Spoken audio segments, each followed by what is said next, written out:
ይህ የበግ ወይንም የከብት ደም አይደለም።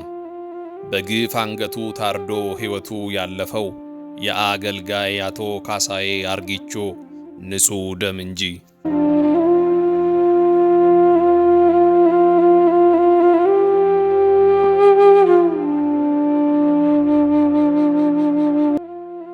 በዚህን ያህል ጭካኔ አንገቱን አርዶ የገደለው ምን አይነት ደመኛ ምንስ አይነት ጠላት ቢኖረው ይሆን ብላችሁ ከጠየቃችሁ ደግሞ በፍጹም ይሆናል ብላችሁ የማታስቡት ክስተት ነው የተፈጠረው።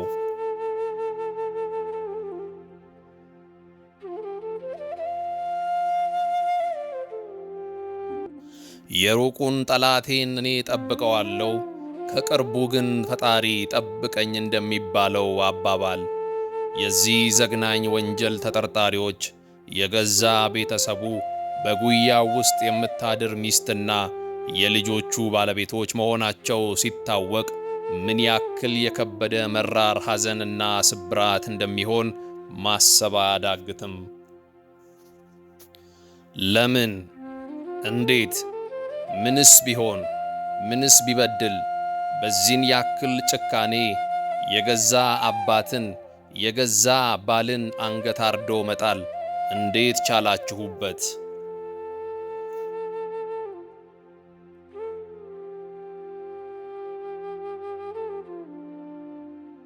ግንቦት 17 2018 ዓመተ ምህረት ከሌሊቱ 10 ሰዓት ይህ ዘግናኝ ወንጀል በአገልጋይ ካሳዬ አርጊቾ ላይ ተፈጸመ።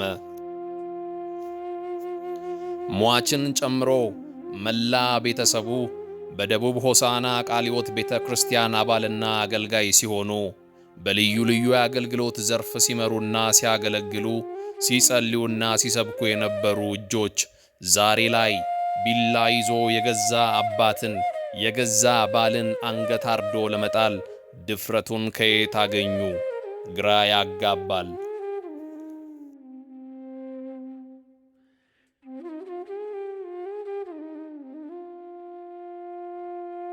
ወንጀሉ የደረሰው የሆሳና ፖሊስ ወንጀሉ ከተፈጸመበት ቤት ደርሶ መረጃዎቹን መሰብሰብና ማጣራት ተያያዘ።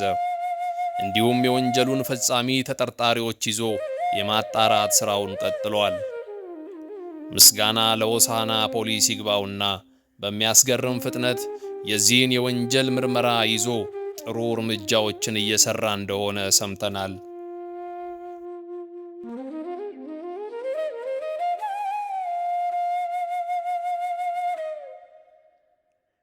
የእኛም ሆነ የቅርብ ዘመዶቹ ትልቁ የኛ ጥያቄ ለሆሳና ፖሊስና ፍርድ ቤት የዚህን የወንጀል መጨረሻውን ደምድሞ አስተማሪ የሆነውን ቅጣት እንዲሰጥልን ስለመጠየቅም ይሆናል። የወንጀሉን መንስኤና ምክንያት ከፍርድ ውሳኔ በኋላ የምናቀርብ መሆኑን እንገልጻለን። ሌላውና እጅግ ልብ የሚሰብረው ነገር የዚህን የወንጀል ጉዳይ በማጣራበት ሰዓት የሰማሁት ሌላም ከዚህ የከፋ ተመሳሳይ ወንጀል መኖሩ ነው። የእኔ ጥያቄ ግን አንድ ነው። ወንጌልና ወንጀል እንዴት አብሮ መራመድ ጀመረ? በቀኝ እጅ መጽሐፍ ቅዱስ በግራ እጅ ደግሞ ቢላ ተይዞ እንዴት መድረክ ላይ መቆም ተደፈረ? በዓለም እንኳን የማይሰማ ግፍና አመጽ እና እንዲሁም ጭካኔ እንዴት በቤታችን ተገኘ?